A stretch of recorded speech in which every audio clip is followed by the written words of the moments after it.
We're about ready?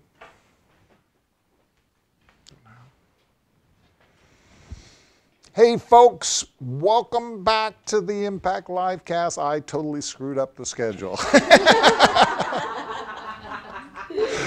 So you can kind of erase everything up to now, and we're in Impact Livecast Mastermind 2, and we're going to go till 11:15. Okay, that gives us about 90 minutes to really focus in on ideas and what's working in your life today.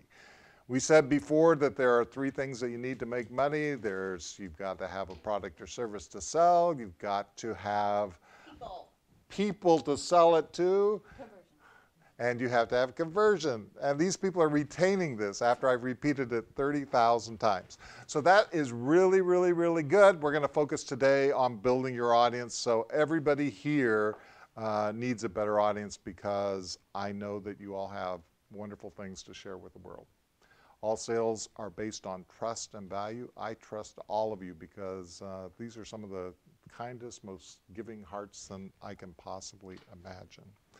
And so we want to help you get your good stuff out to the world because it really does make a difference. You know, I know that we think sometimes that we're not making a difference and that maybe only 2 or 3 people showed up.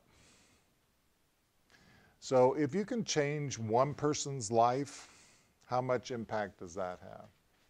I remember talking to, there was a guy in my high school. He was the football hero. He was the valedictorian of my class. He was selected for the Air Force Academy in his senior year, the president of my class, and he was the big guy on campus. I was not the big guy on campus. Yes, you were. I would say you're the big But guy. no, I was 6'4", but I was like 165 pounds or something like that. I was a skinny twig. I was not the big guy on campus then. And I didn't have any football skills whatsoever. I was the music, art, and drama kind of guy that had a bunch of good friends and stuff like that. And I used to sit around in houses with small groups like what we've got here, and I used to sing sad, emotional songs and make the girls cry. Because I discovered when I first started to learn to play guitar that if you write your own music, people can't catch the mistakes as easily. Because what the heck you wrote your song, it's that way, you meant it to be that way, right? And I found out that if you expose your teenage heart and soul, which is always on the sleeve, to wonderful people, primarily women in this case, or young girls, age-appropriate girls, age-appropriate girls, that you can get them emotionally involved in what you're doing. So I was sitting around in somebody's living room, and I was singing my sad songs and making the girls cry. When suddenly my life was changed. And it wasn't changed by the girls in the room. I actually remember very, very clearly, I walked out on the porch with Tom. And Tom was the big shot on campus. And he walked up to me and he said, "You changed my life." Now, I don't think for a moment that I really did change Thomas's life. But I thought for a moment, what if I did? What if I really did change Thomas's life? And something that I said or something idea that it stirred inside of him, what if in that moment his life changed? And maybe he went on to be that Air Force general or something like that, and he was leading troops. This was during the start of the Vietnam War, and what if something that I said impacted his life and impacted the people that he led? And I said, you know what? That would be enough. That would be enough for a lifetime if you impacted one person, because we all want to be significant, right? If we could just impact one person, then that means the impact that you have could carry on forever, right? If you could just impact one person. So sometimes we're sitting there and I get caught up in it just like everybody else. I say, you know what? I've done all these things. I've had 1 million people on a mailing list that were listening to me. I've had hundreds of thousands of people that belong to my membership sites. I've gotten a simple message of hope out to 30 million people. But that's all gone now. Maybe I'm washed up. Maybe it's all over. Maybe my life has stopped, right? You ever feel that way? Like, you know, I know I've had success in the past, but am I still alive? You know, am I still doing stuff? Am I still having an impact? And when we get to those moments and, you know, only one person shows up for your webcast, or only only 2 people register for your event, Larry, or something like that. Like both of those happen. Yeah. Then in that moment, I want you to realize that that's still one person that you could touch. Like, for instance, if there were 10 people on the live cast right now, you would think that would not be that many people. But I can't tell you how many times I've had 30 people in a room, and the impact out of that room and the life-transforming changes in people's lives took place because people showed up, because they were there in that moment. And it's not easy. I mean, it is not easy. Some of the people that were going to be here had strokes this weekend. And some of the people who wanted to be here, you know, we've had everything from heart attacks to, you know, people in the hospital, because we don't know. Yeah, we don't know. And some of the people who showed up, went through all kinds of things to get here or to be here, and they're going through things in their life that you don't know anything about, right? That you don't have any concept of, because each of us has stuff in your life, right? Of all the things that have impact in your life, the things that you control is a very, very small part. You know? Other people's choices about what they do and how they impact the world have huge impacts on you. Nature has huge impacts on you. You know, all of those things have impacts on you. So what do you do when you feel like you're totally out of control? Like, I don't have any opportunity for impact. There are 7 billion people on the planet. How am I going to make any difference? Nobody cares about me, right? Me personally, because there's a lot of noise in the world. There is a lot of noise in the world. I can't tell you how many times I've met one person on the street or one person on the plane, or just in a passing moment. I gave a ride to a young lady that was just going through a split up from her boyfriend. And, you know, sometimes when you're young and, you know, you think there's only one person in the world, and that person isn't very nice to me, but what am I going to do without that person? Sometimes all that person needs is just a moment out of your life to say, you can get through this. You have value without somebody else. You have value just by your existence and the love that you have to share. So when you get down to that point and you say, I'm not having any impact, I want you to think, this is the moment I have right now. I don't know about the past and all the people that I've impacted before. I don't know about the future and what's going to have, but right now, in this instant, you folks right here and you folks right there online are the most important people in my life, because you're the only people that I can impact today. And when you think for a moment that you're not having an impact, realize that that impact can be good and it can be bad.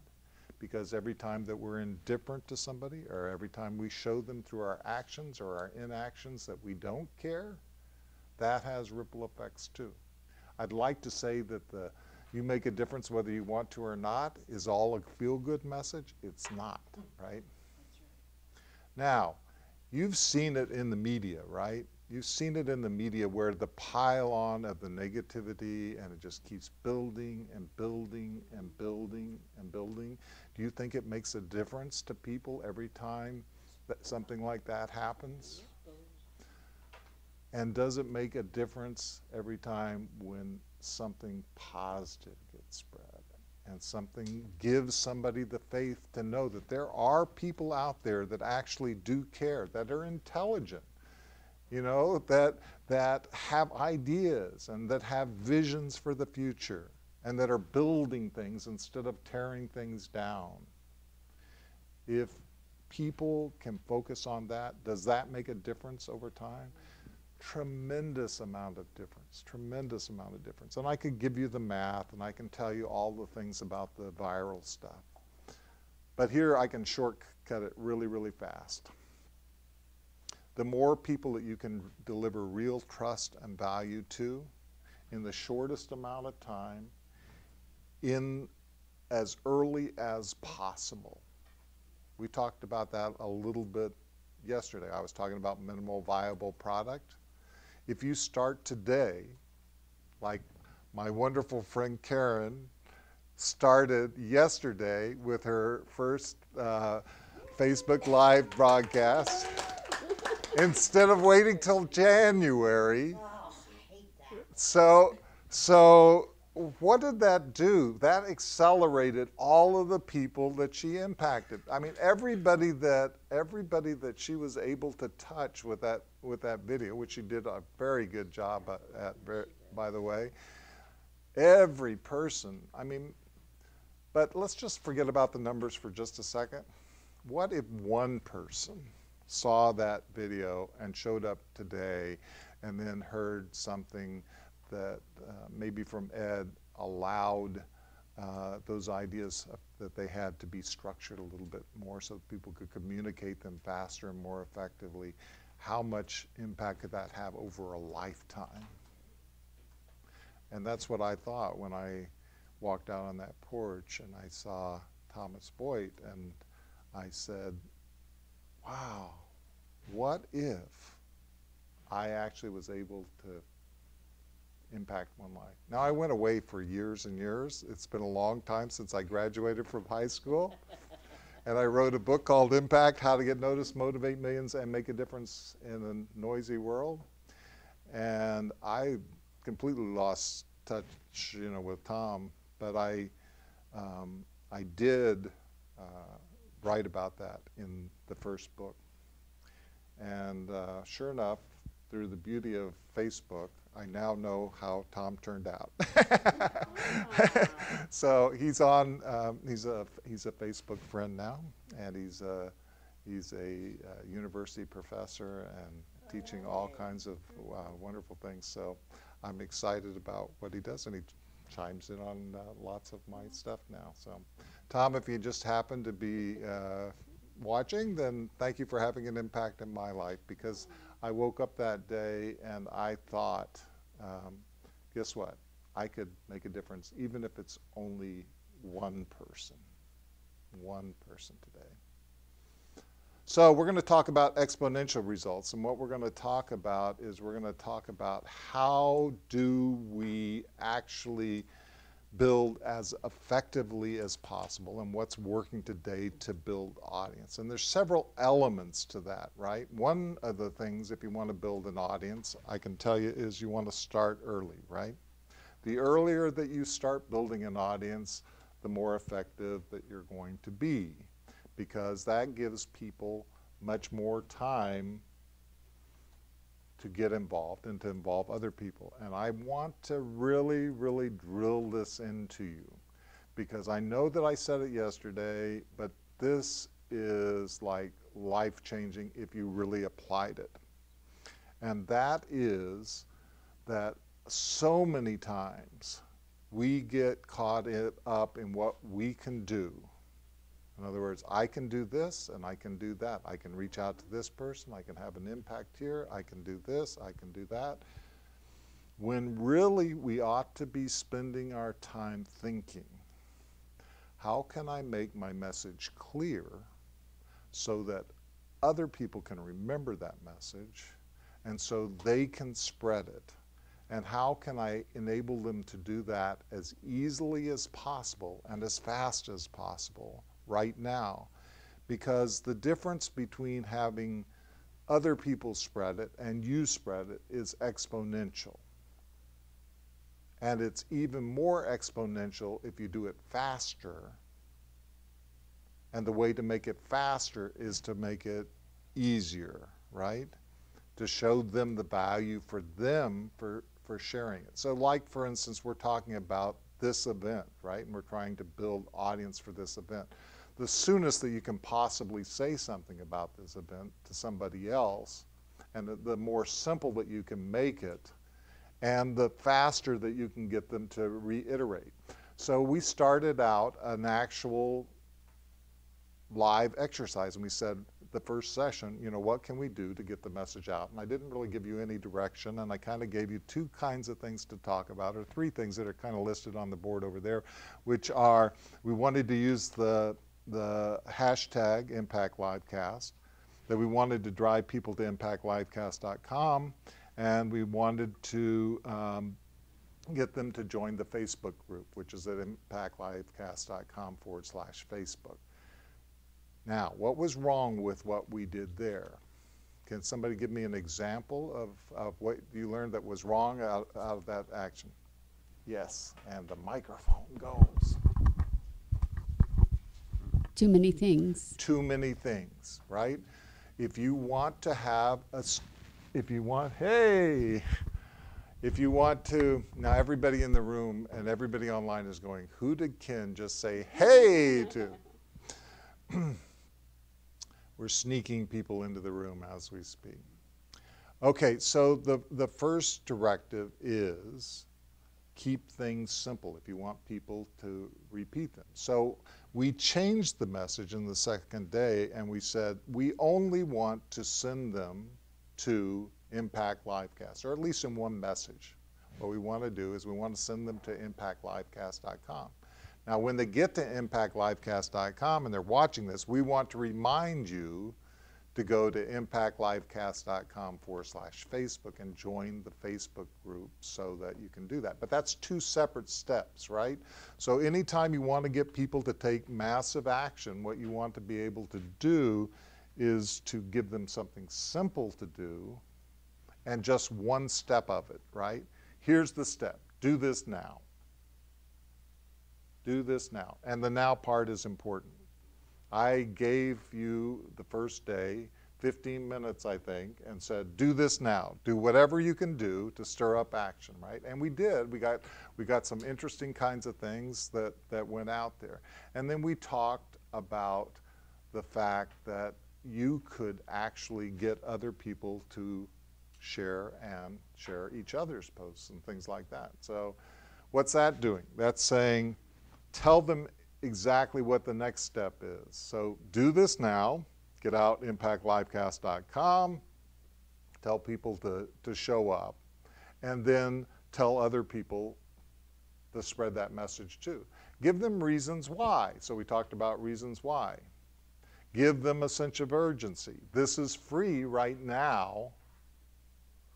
but it'll cost you later if you want the whole thing. So come right now and do it right now. And then we can remind them later in steps. So there's always additional steps, but if you break it down into simple, clear instructions that everybody can remember, then that helps the whole process through, and then we can reiterate, and we can do that faster and faster, right? So one of the things we did on the second day is I didn't just say start at the beginning. I said, let's remind people at every single break that we're going to be starting again in just a few minutes, right? What does that do? That gets you out to new audience on social media every single time, right? So launch tactics are kind of an just pull this all off in turn. I have gone the way of, never mind, it's still attached. I was just double checking that. I know, this is live without a net. Luckily, I'm not jumping off of buildings. So when you're talking about launch tactics, what we're talking about is decreasing time frame, okay? We're taking something and we're putting people into a limited time frame to do things. So like for instance, chat rooms are a famous thing that were really, really big at one point in my career, right? Everybody knew they had to have a chat room on their website.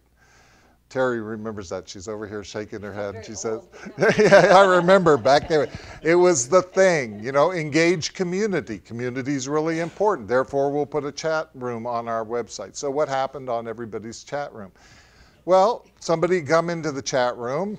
There would be nobody there, they'd leave. There could be 1,000 people over the course of a day that would come into the chat room, there would be nobody there, and they would leave. But if you tell people, be here at 9 o'clock, and 1,000 people come, that's a little bit different effect, right? So launches are all about time compression. Time compression. So whenever you're thinking about launching something, there has to be a time element to it. You can tell people in advance, and you can warn them, and you can set them up to be absolutely aware that something big is happening, but you've got to release that pressure all at once, right? I had a little site, one of my first sites was affiliateshowcase.com. It was at the dawn of the internet. It was a website that was designed to help people find affiliate programs. And at the time, people were beginning to develop affiliate programs, and they knew that they could make money off of all kinds of different products, whether it was baby products or beauty products or whatever the products were, by advertising those products, but they didn't know where the available affiliate programs were. So we made it really easy for people to find it. And I took a simple system, started out simply, and built a directory so that people could find those products.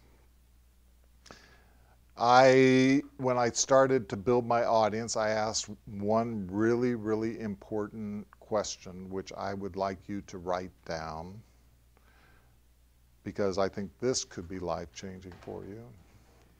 I asked the question, where are my customers now, and who are they listening to?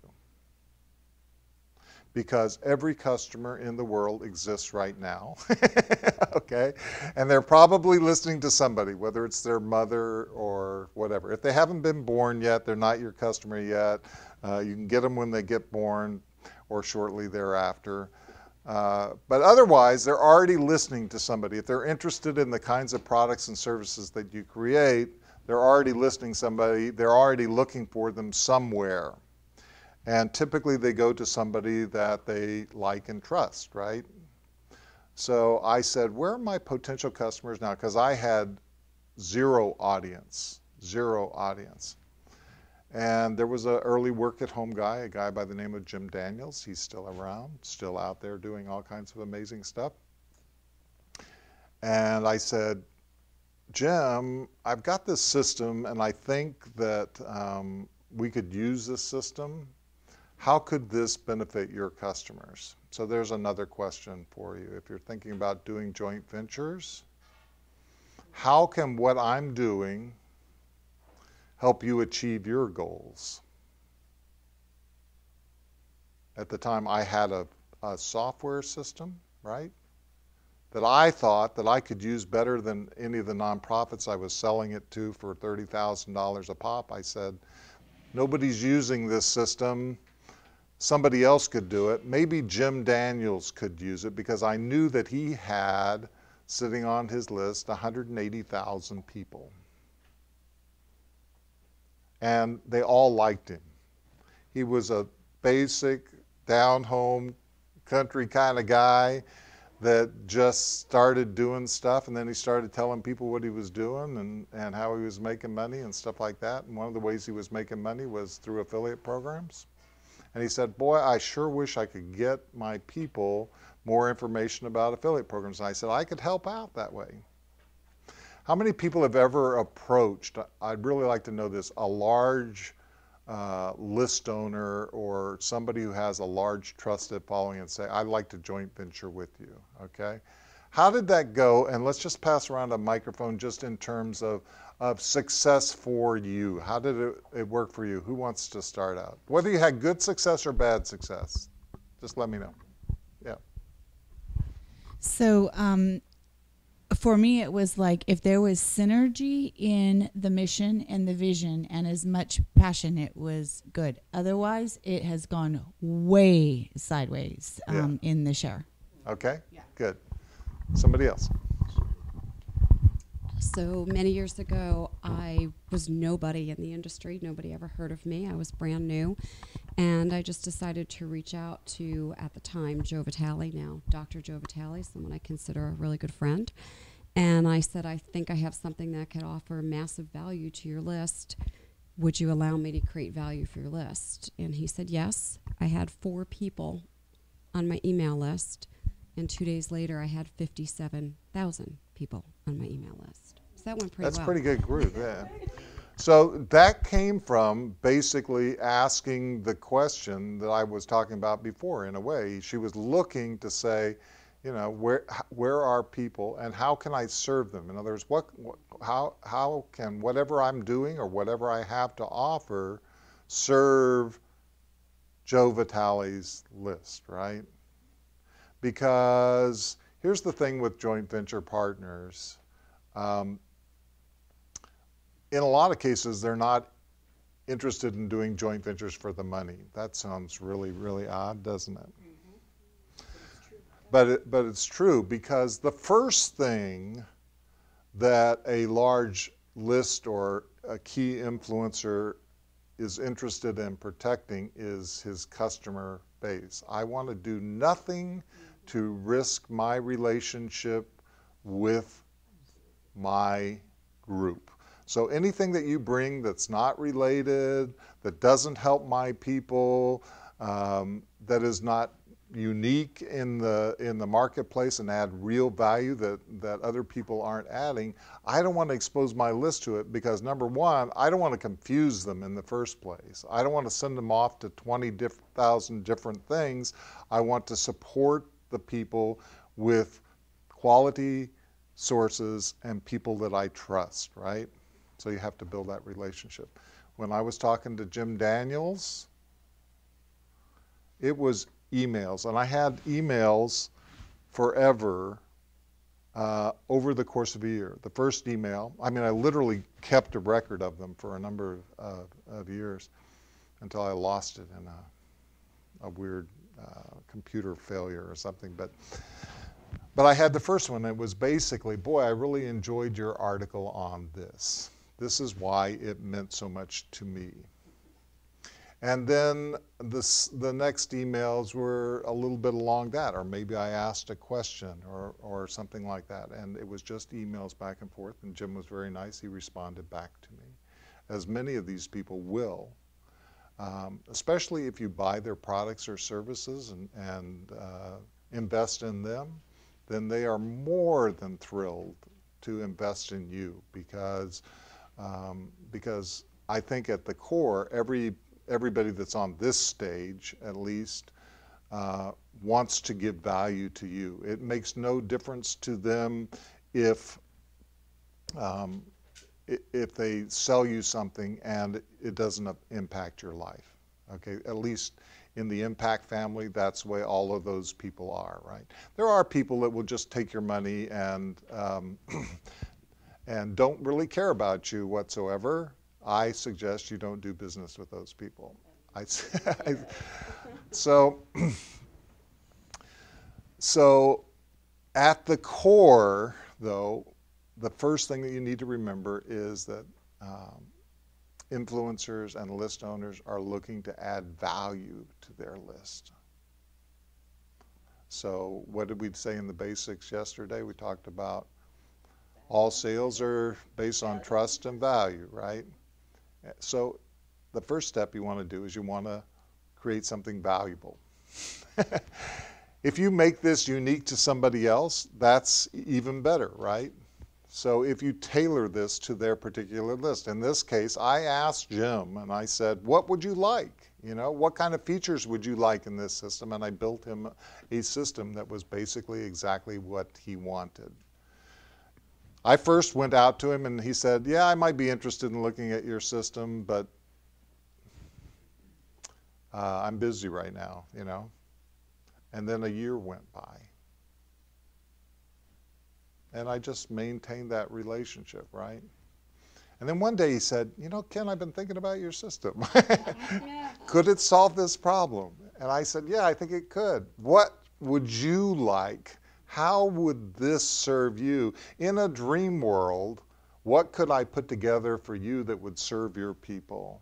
And he said, well, I really want them to be able to find affiliate programs and do searching and stuff like that. And none of them can put up websites because at this point it was really hard to put up a website. What if we had a replicatable site where they could actually earn money off of their own affiliate showcase site, even if they didn't have a website of their own? And what if they could spread that to their friends and give it away? And we just started going back and forth with ideas that created this viral virus system. Now, back to launch. We decided that we would test this out because I suggest that if you're going to do anything big, you ought to test it. I know we all say this, but not many of us do it, where we need to test and see if anybody wants it at all. And then we ought to see what the results are and what they really want and really works in the real world. So we went out to 200 people and we said, we have a system that we think you're going to really, really like. And if you want to sign up, it's $49 a month. And you have to pay us, but you can't really tell anybody about it because this is a beta system. Now notice that we said you can't really tell anybody about it. Okay, so 200 people. Now this was back in the day when people actually enjoyed getting email. I know this is rare, but if some of you remember AOL, it used to say, you've got mail, and you were happy about it, right? Because out of all the people in the world, somebody finally noticed you. And your mom sent you an email or something like that. You said, oh, wow. Yeah, I got an email. So back in that day,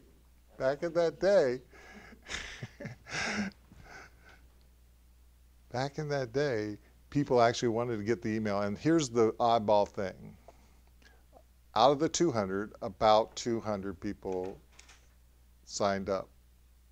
It was only 200 people. I said to Jim, I said, now you can do the math, $49 times 200, right?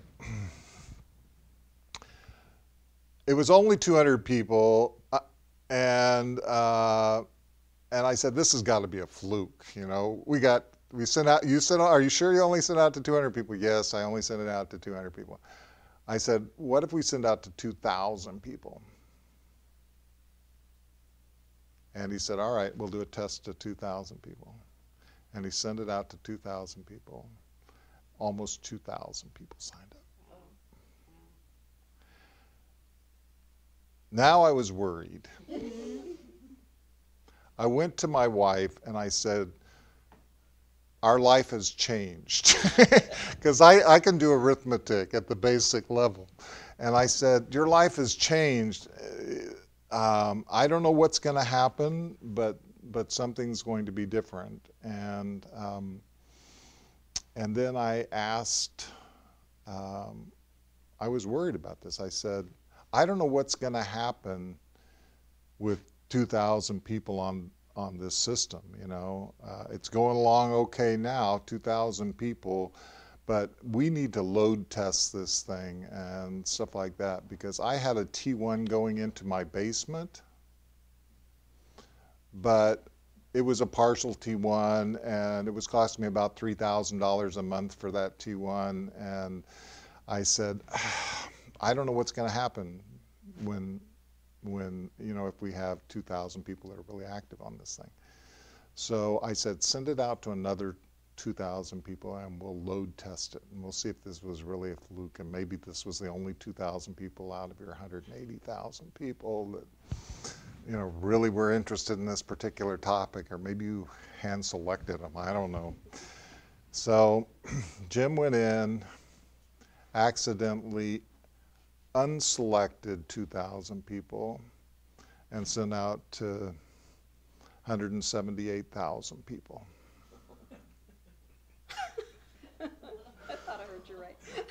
Yeah, 178,000 people. Oh my.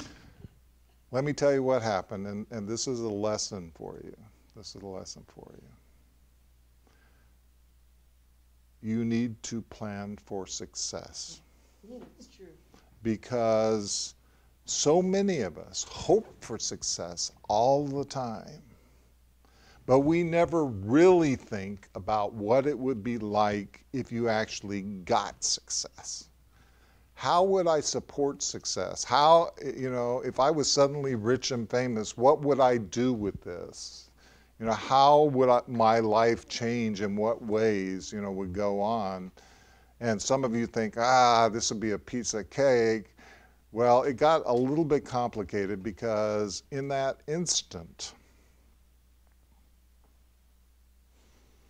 178,000 people basically went to that site, and it was taking 15 minutes for the site to load. 15 minutes. I mean, literally, you would click on the link, and 15 minutes later, it would come up. And here's the scary part. They were still signing up. And the merchant company was taking big chunks of cash out for service fees and stuff like that. And I said, everybody is going to refund this, because nobody will take a site that takes 15 minutes to load. And then I don't have the money to pay them back, right? What am I going to do? Plan for success, folks, because it may hit you in the face someday. So I got on the phone, first with my T1 provider, and I said, you've got to go to a full T1 just right now. Turn it on, baby. I called my friends at Microsoft that I knew were, you know, some of the top developers at Microsoft. I said, how the heck do I optimize this site?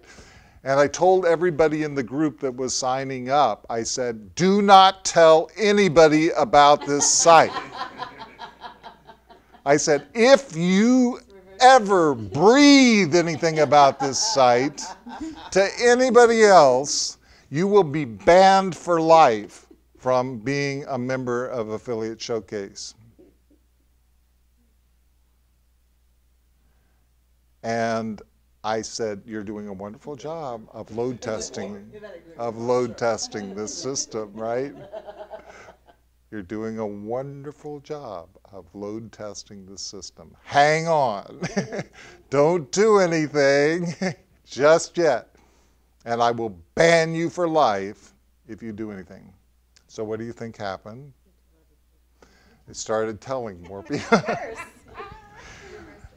Long story short, we did $250,000 worth of recurring revenue in the first 6 months. So success can happen for you. Now, I want you to look back at that and some of the principles of launch when you think about launch.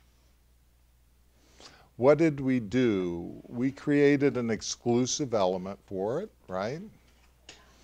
We're only letting certain beta members in. We let the pressure cooker build. We told them not to tell anybody about it. That seems counterintuitive, but believe me, it worked. On my second launch, we did the same thing, in effect. I said, if I wanted to create a joint venture with Jim Daniels, and it resulted in $250,000 worth of recurring revenue in the first 6 months, this is pretty good. And I said, in effect, are there any more Jim Daniels in the world? Because this is really, really kind of cool, right? Because what we did is I started with 0 list, right? And we had like 30,000 paid members in Affiliate Showcase. And then we also introduced, if I do say so myself, it had viral elements built into it like crazy. I kept adding features. I took the basic core system, I kept adding things in. So pretty soon you could not only put in your own affiliate links and stuff like that, and I was generating, by the way, 2nd tier, 3rd tier revenue off of all of the affiliate programs from people who were signing up for the affiliate programs. But my members could also do the same thing. If they were a paid member, they could control the search ranking of which affiliate programs came to the top. They could put their affiliate links and the recommended top list on every one of their websites with just a little click of a code. There were widgets, there were all kinds of viral elements. We published a newsletter that they could distribute as their own newsletter that had affiliate links that automatically redirected. So the site built itself and rebuilt itself every time that somebody went to it to customize to that particular person and exactly what they wanted to do. So I'm sitting there, and here's another lesson for you. I became bored. Because this site was really designed for newbies, right? It was people that were just starting out. And I was adding features like crazy that I knew were really, really powerful and that people could use. But people can only learn so much at a time, and they're only ready for certain things at certain levels. And I wanted to do something a little bit higher level. I've always had this kind of inkling that I love marketing, but I like to do things one notch up, and then one more notch up, and then one more notch up. So I got to thinking, and I said to Jim, I said, if you could joint venture with anybody in the world, who would you joint venture with?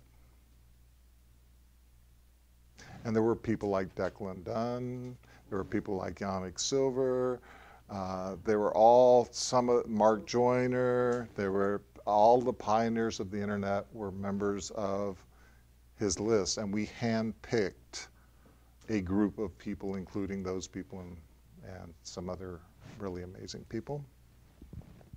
And we said, let's get together in a private joint venture group, and we'll cooperate with each other, and we'll kind of do things together, right? Now remember, I never had a joint venture partner other than Jim Daniels in my life. And I'm going to give you another guiding principle. It's what I call one level up. And if you apply this, you can start out one level up. When I went to joint venture partners, I didn't knock on their door and say, I want a joint venture with you. When I wanted to expand this and take it one level up, what did I do? I asked Jim, number one, who had all the relationships in the world. I said, who would you like to joint venture with? And then I facilitated bringing those people together. And effectively, what I did was I positioned myself one level up from all of the top marketers in the world within that group. I did the same thing recently in the Philadelphia Filmmakers Group. So I didn't have a lot of experience in filmmaking when I first decided that I wanted to create films. And I joined the groups. I said, where are people now? There was a semi-inactive Philadelphia Filmmakers Group, but it had thousands of members, or it had 800 members, I think, when it first started out. I took over the group because if the organizer leaves, the meetup.com system automatically emails all of the members of that group and says, do you want to take over this group? Because the guy who was paying for this, not paying for it anymore. And you can, on Meetup, as an organizer, you can have up to 3 meetups that belong to you. So I said, yeah, I'll take over it. And within an instant, I basically took over the entire group. And then we started having regular meetings. We built it up. It's now over 3,000 people. One level up. In other words, if you want to know about the industry, I didn't go knocking on everybody's door and say, hi, I'm new to the film industry and I'd really like to learn everything and I'd like to develop a relationship with you. What I did was I said, I'd like to bring you all together. Where's your expertise? How can we help each other? And suddenly people were saying, oh, well, we can help you do this. I can help you film. Oh, Mitch Martinez, one of the top cinematographers in the country, came and did a presentation for my group. And I said, well, here's this project I'm doing. He said, oh, I could help you with that, So that's how you get world-class cinematographers to work on the impact movie, not because, as I learned when I started recording studios, not because I went around and knocked on doors, because I knocked on doors to every recording studio in Tampa, Florida, and I said, I will work for free if you will teach me what you know. And every single person said no. We don't really want anybody hanging around, helping us out for free. And I built a recording studio from scratch by going down to the local stereo store, and I bought a 4-track tape deck. I had no microphones, I had no building, I had no nothing. But I happened to notice he had an old pool hall out back, and I said, hey, you're not using this old pool hall. What if I fix it up, turn it into a recording studio, and you give me 6 months worth of rent free? And he said, yeah, we could do that. And so I went in and I rebuilt the whole thing. And then I had a recorder and I had a studio, but I didn't have any microphones or any speakers. So I went to bands and I said, hey, do you have a microphone? And lots of the bands had a spare microphone laying around, and sure enough, we recorded them and I swapped out time, and I eventually equipped the entire studio. So pretty soon, a week after I opened up,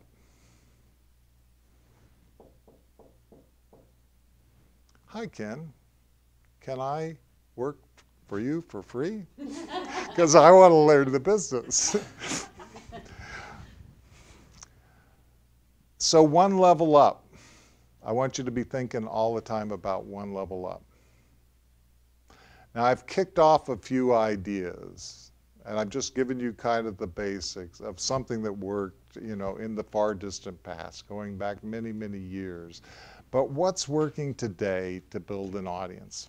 The same principles apply when you're going out to look for joint venture partners.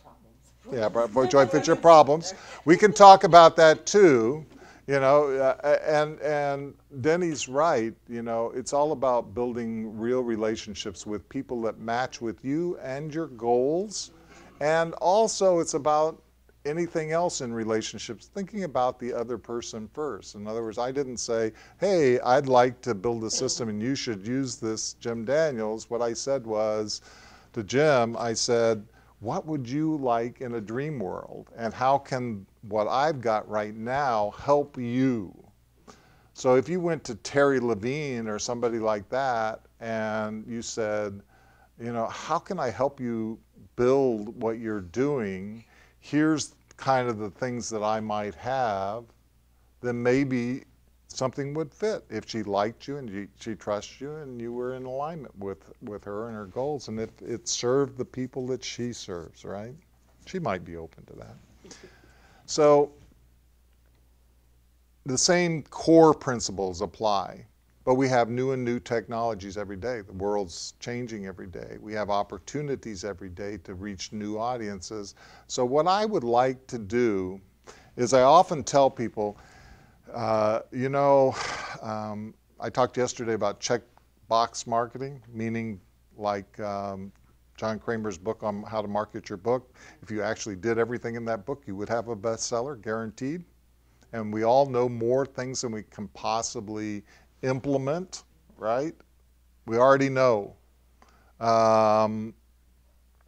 So which things, though, are most leverageable, can happen in the fastest amount of time, as early as possible, starting today, to increase the audience that you have. And I'm just going to take a volunteer of somebody that has something that's working in today's environment for them right now, and give us, you know, a tangible idea about just one way that you might be able to increase your audience today. Anybody want to do a volunteer? Terry's handy, so I'm going to do that, and then we'll just kind of keep going around as people want to talk about stuff. Well, this has been an incredible thing for me for about the past 14 months, and it is Facebook Live. And one of the things I'll first say is don't think about what you look like, because nobody cares what you look like.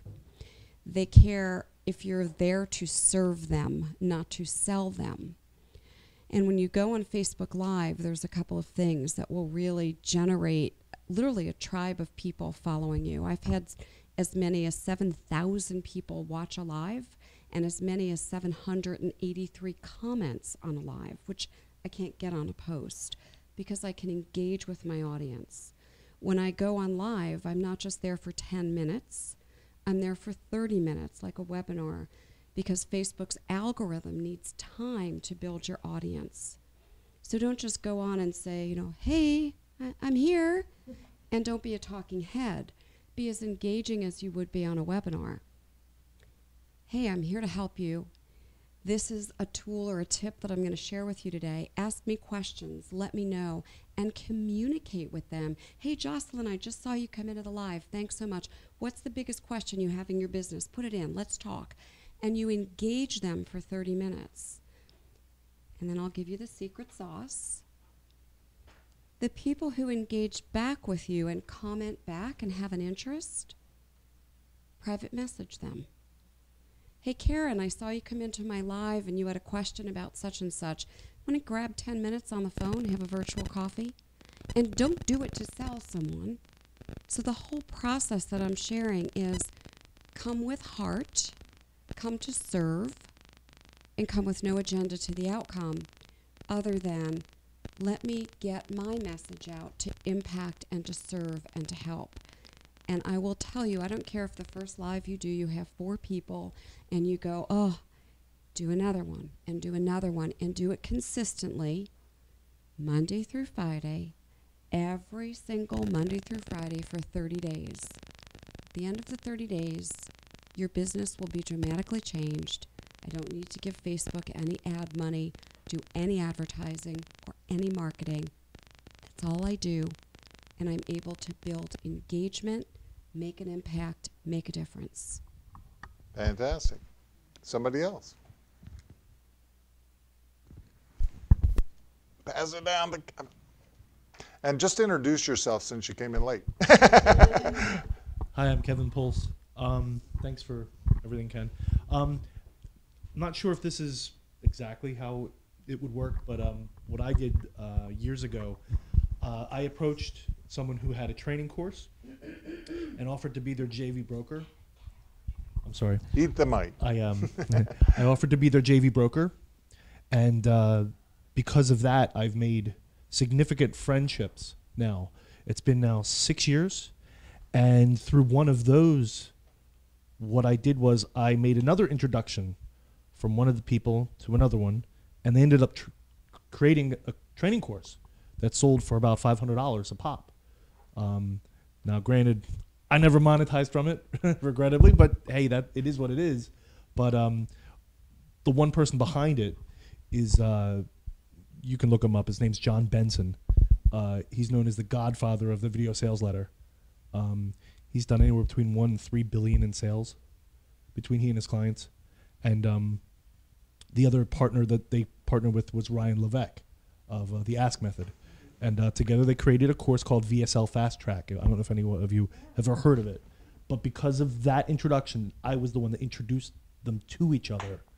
And it was funny because I'm like, John, could you give me a testimonial? Because that helps with leverage. He goes, wait a minute, wasn't that Andy Hussong that did that? He's the JV guy that everybody, I'm like, no. Laid out the whole thing. He goes, oh yeah, that was you. Yeah, sure. You want it, and he's got my back. I mean, it's just a matter of just serving, right? Just give. I've given, not gotten. But you know what? It feels great because I can always go back to them and say, hey, you know what? I'm in a pinch. I'm in a bind. Do you have 5 minutes? Can you can I bounce some ideas off you? It's always about the connectivity because that's all it is. We're here for a short period. It's all about the connections, and I guess the word is how to leverage it, but to an advantage where you're not using them. It's to a mutual beneficial end. Okay. I would have to say one of the coolest things that I've noticed recently is the Thunderclap campaign. I mean, if you want something to get the word out, especially for people that are authors or want to be authors to get the book out, Ken, I think you might have used the Thunderclap for one of the impact events or something you used it for.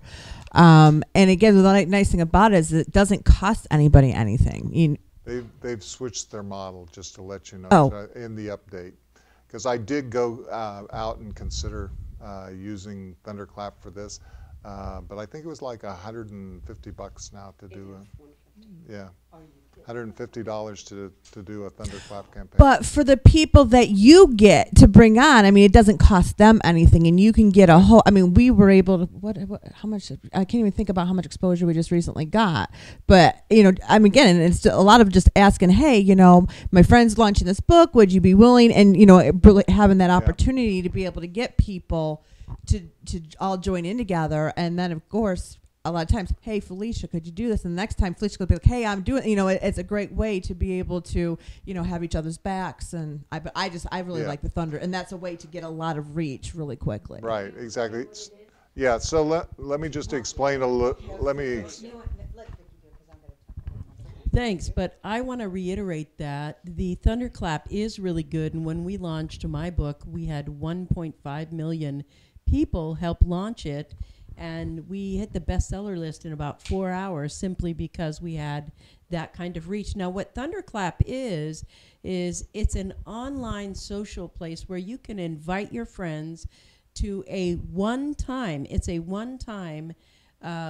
list where on the day that you launch your service, your product, your book, or whatever you're doing, you can put in a designed meme, a notice that's going to go on every single person who volunteers their network.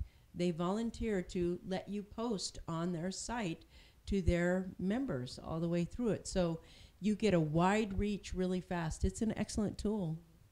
Yeah, great tool. And for $150 for a launch, if it's the right thing and you're getting a return on that investment, then it makes a lot of sense because you're Mitch. Thunderclap.com. Well, because before, if you got the 100 people, then you didn't have to pay because you had to get at least a minimum of the 100 people. Yeah, it's different now. Okay. It's changed. Yeah. It's a social network tool.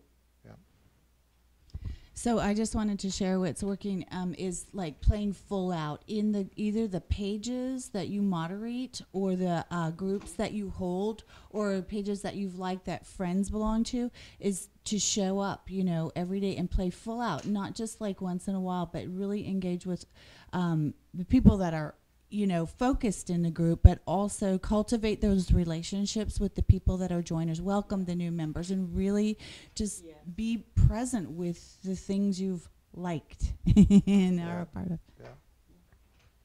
Share something real quick. I utilize cover photos in your Facebook and your Twitter, and it's been specifically Twitter has been the biggest lead generation and list growing tool for me. So I'm visual, so I just kind of like show everybody around real quick so you kind of see the Give us a URL, and maybe Okay. David over there Yeah. on the control panel can actually put it up on the screen if he opens up a browser window. Okay, it's twitter.com/kingdom of social.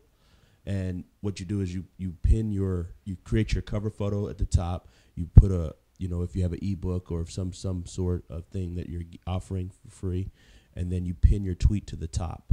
And then what happens is I've left this tweet up there since 2015, the same tweet, and it drives people to it, and it's been a great resource for me. Yeah, we have to always remember that we have people that engage kinetically, we have people that engage visually or audio. Our communication expert could tell you all about that. And we have people who want to engage with people Yeah. face to face. So let's Yeah. get away from the computer and go meet some real people. That's Yeah. what works for me, and what I'd like to share. So in the last couple of years, I moved from the Chicago area to Knoxville, Tennessee, and the first year or so that I was there, I had built big enough business that I didn't have to get out behind the computer. It was fine. And then I realized I missed like talking to people and going face to face and serving people locally. And so I started doing that. And Ken alluded to it, but I want to talk about it. The strategy is go to meetup.com and find groups that have your people that are sitting in the groups. Reach out to the organizer. Look to see when was the last time they met. How often are they meeting? Do they have other presenters come? When they have other presenters come, it's a slam dunk because they don't want to find somebody. It's hard for them to find people. Every single person that I have reached out to has said, yes, can you come next month, please? It's very challenging for people who have groups like that to get a speaker, especially if they've been doing it for any period of time. They've already tapped out their whole network. They've had other speakers come 3, 4, 5, 6 times because they don't know who else can present. If you're sitting there like, where are my people? I don't know what to do, and maybe I should go online. Like, don't. They're sitting in your own yard, in your own town. So go and talk to them. There may be small groups. It may be a group of people similar to the size of people that we see here. Guess what? That's all of those people that now didn't know about you who now do know about you. You won't get paid to go. You won't. But you can. I don't leave the room without thousands of dollars in my pocket because I have a message that matches the market, that matches the audience, that matches a want, that solves a problem that they need. That's all you need. That's all you need. Reach out and say, hey, I got a sexy title. Remember, if you were here earlier, in the earlier thing, we talked about the sexy title. So come up with a sexy title that people go, ooh, what's that? And you'll have a standing room only crowd in a room that they didn't think, oh, wow, we don't usually have 50 people. We usually have 17. Like, well, you give them a sexy title and the room gets packed. So go and use that strategy where you meet people face to face because, there's so much emphasis on the internet and what are we going to do with all the, the Facebook strategy and social media and video, and all of that is good. Absolutely good. And you could be booked and busy and wealthy forever with just the people in your own immediate area. So don't stress yourself out. Like, oh my gosh, how do I do that? How do I put that on Twitter? I don't even have a Twitter account, or I had one years ago, but I don't know how it works. Or, oh my gosh, Facebook Live, I am worried about how I look and what are people going to think? So do it locally. There's a lot less pressure, a lot less stress. There's zero technology involved.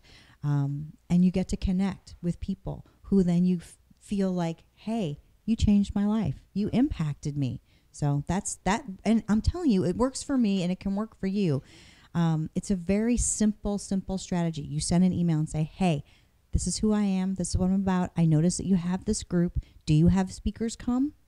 Great. I would love to throw in my hat. This is what I've got to offer. Here's a few bullet points of what I'm gonna share with your audience, what they'll get to take away. Could I come and speak? That's it. That's the strategy. Plain and simple. You want to 1+ that. When they say yes, send a press release to the local newspaper. People will come. It's kind of cool. Yeah. Okay. Somebody else. Ideas for building an audience. Okay. I like what Felicia is saying because it goes along with the strategy that I've used over the past couple of years, which is not going big. It's actually going small, is picking specific niches and then working within those niches and then broadening out from there. For example, when I started back in 2007, I felt the need to appeal to everybody and give them everything. And I floundered around for about 2 years, working really hard and not making too much money. And so one of my mentors said to me, well, why do you have to go all over the country working with the big builders? Because that was my niche at the time, was working with big home builders. And I said, well, I guess I don't have to. He says, aren't there smaller builders that you could help in the area? And I said, well, I guess so. So I started going to smaller companies in a smaller area.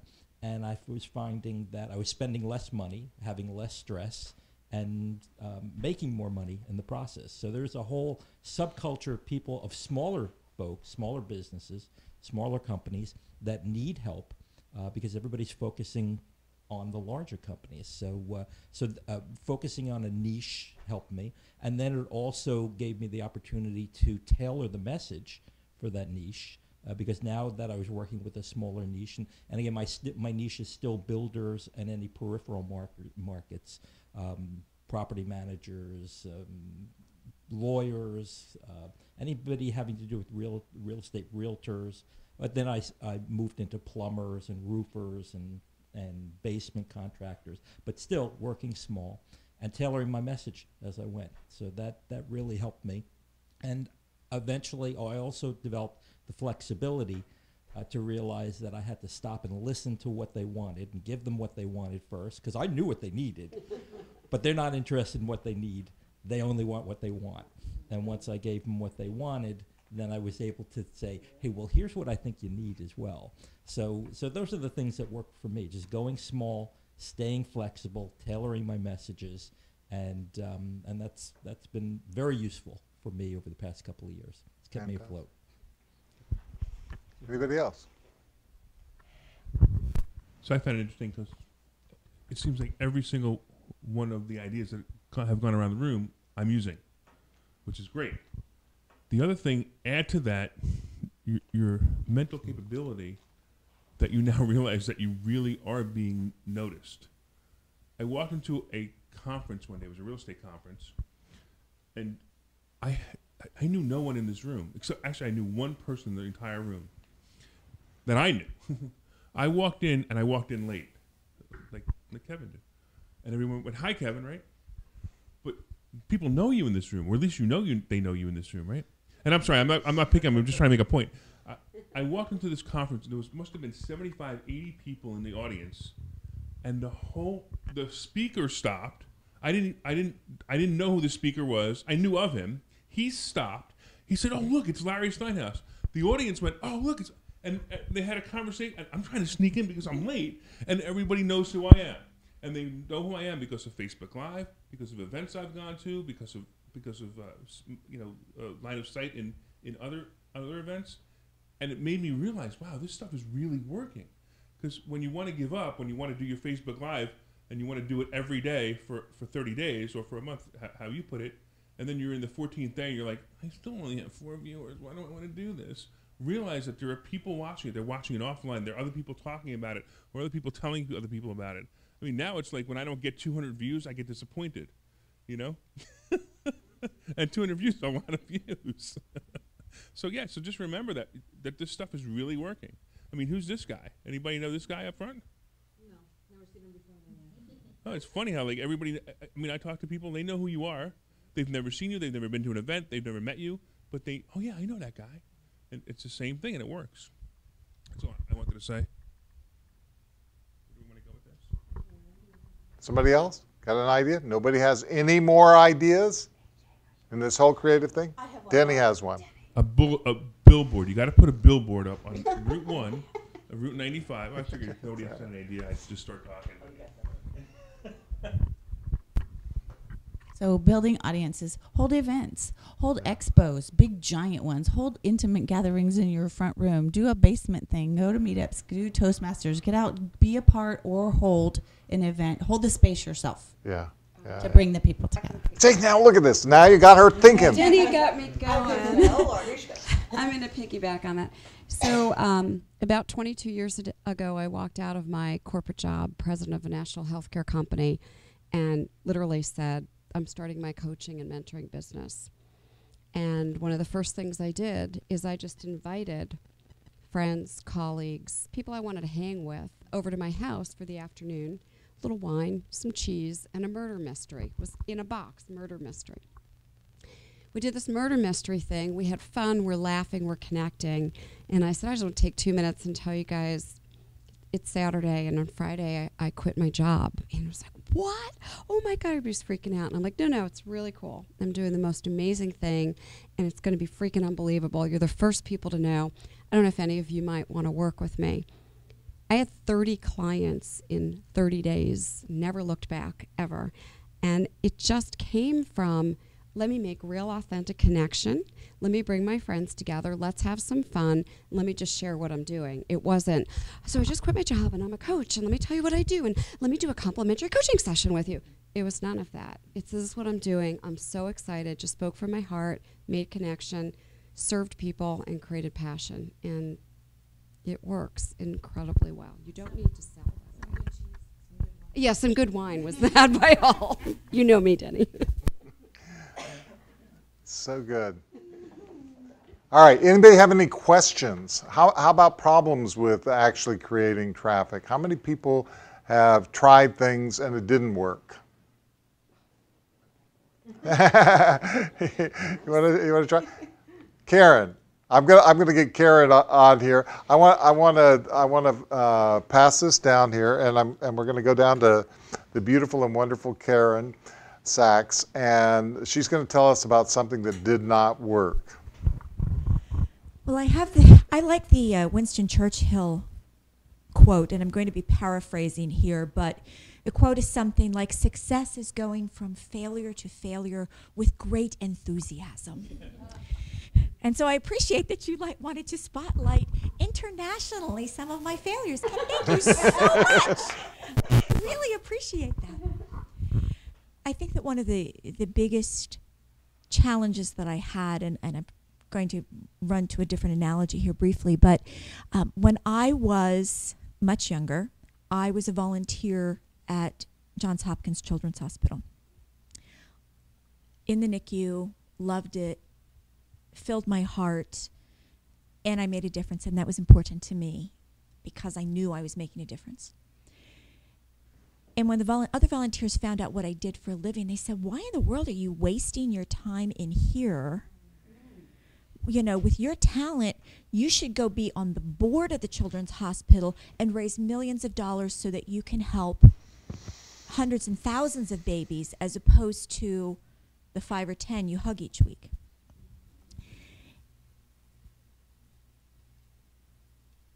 It was interesting to me because I was offended by that. I was hurt by that. And I was pulled because, okay, well, I do have talent. God gave me talent. And am I wasting what I'm supposed to do? And I made a choice at that time. And that choice was, no offense to the hundreds or thousands of babies, I'm on other boards. I'm making difference elsewhere. It's not about the money. Sometimes it's just about the hug, the human touch. So when I started business, the failure, if you will, and I don't call it, I don't think it's a failure. The perspective that I took that is now evolving. So that's the approach that I will take. The approach that I took in business was the same approach I took at the Hopkins Children's Hospital. I didn't want to have 30 clients in 30 days. I'm happy that Terry did, and that's a huge testament to her sphere of influence and to the incredible talent that just oozes from her pores. I chose to be the Children's Hospital hugger in my marketing business. I was looking at all these little businesses, and I made big differences and not a lot of money, but I made big differences. It's interesting now, as I'm starting my newest business, to realize that, you know what? I'm ready to stop being the hugger at the Children's Hospital. I'm ready to take it to the next level where I may not be physically touching every single client that I have, but I am serving thousands of clients, whether I'm speaking or whether I'm marketing or whether I'm a professional encourager. I've got 3 things on my business card. I'm the marketing muse, I'm a keynote speaker, and I'm a professional encourager. And some of them make more money than others, but I'm going to do this to thousands and thousands of people as opposed to dozens and dozens of people. So the challenge that I'm now having, and that's why this event is so perfectly timed, because of the amazing talent that's in this room. Obviously, I can't run this business with the same model that I did the last business. And I would be foolish to think that I could, because it's what you were saying, Terry, that, well, I could go and knock on every single door and say, but that doesn't work with this model. So I am smart enough to know it doesn't work with the model. It's events like this one and going to a Terry Levine event a month or so ago with Facebook Live and setting my insane goal for 2018 for all of the Facebook Lives I'm doing, but then being influenced by Ken MacArthur, not because he asked me to do a Facebook Live, but because I'm so passionate about it. To say, I'm going to do my first Facebook Live by myself, not standing next to Terry on her Facebook Live. I did it. I went to the bathroom and I said, oh my gosh, I just did my first Facebook Live! Oh my gosh! And people are actually sharing it. But back to your original question of the challenges that you have or the failures that you have, that you go from one-to-one enthusiastically. I've made plenty of mistakes so far in this new business. I will make dozens more, and I will own them, and I will learn from them, and I will not make those mistakes again. But the important thing is truly learning from them. So while I'm not going to share a specific one with you, because I've got a list as long as my arm, as we all do, because we wouldn't be successful and we wouldn't be in this room if we hadn't stumbled at some point, and if we hadn't counted on whether it's someone in this room or someone else within our sphere of influence who taught us because they stood in front of a room and taught us, or because they modeled. My notes are not just quotes from speakers. AJ taught me something yesterday, and he has yet to get in the front of the room, but I listened. So the secrets from the hugger to the thousands is mess up all you want, because if you haven't messed up, it means you didn't try something. But own it and pick yourself up and listen, whether it's the speaker in the front of the room or the person who's sitting next to you. You're going to learn something from them.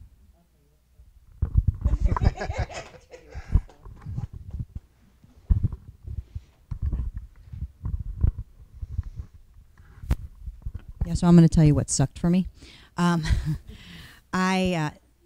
For years, I had seen colleagues, friends, and people who I didn't know who had less knowledge, background, experience, and credibility as I have been on TV. And I said to myself, I want to be on TV. I want to be on TV. I want to be on TV. And I had this in the back of my head. I wanted to be on TV. I wanted to be an expert that the media would speak to and that kind of thing. And I did a lot of things. But the mistake that I made was thinking that wanting something and doing a bunch of random unrelated things was going to get me there. And then I said, well, okay, so I understand about goal setting and SMART goals, so I'm going to make it a goal to be on TV. There's a problem with that. That's not an actual goal. That's an outcome of the activities that are specific goals. When I got on TV, because I've been now, what did work is doing the actual things that got me to there. So what do you have to do to get on TV? Well, you have to talk to a producer. That's the gatekeeper to get you in front of somebody. So what do I have to do to talk to a producer? What does that mean? Well, I got to know where the producers are. So I need to figure out who is the producer. I need to have, if I want to talk about my book or I want to talk about something that is relevant, well then it can't be about me. It's got to be about the audience, their audience, not my audience, their audience. And you've got to make it about them. So the idea is, even if you don't want to be on TV and you're not even at all interested in that, that's fine. But the mistake that I made for years was thinking that a dream or a hope was a goal, and it's not. You need to take specific steps. What do you want? And to do that, back out the steps. So if I need to be here, what's the step that is right before that? And then what's the step that's right before that? And that's how you end up doing the things that you want to do. That's really crucial stuff. You know, we talked a little bit yesterday about what are the elements that are required for something to be done. Any task to be done, there are certain things that are absolutely essential, and recognizing the fact that you have to get in front of the gatekeeper. Just putting out the appearance of, hey, I'm ready for you, doesn't really satisfy the need of the producer, right?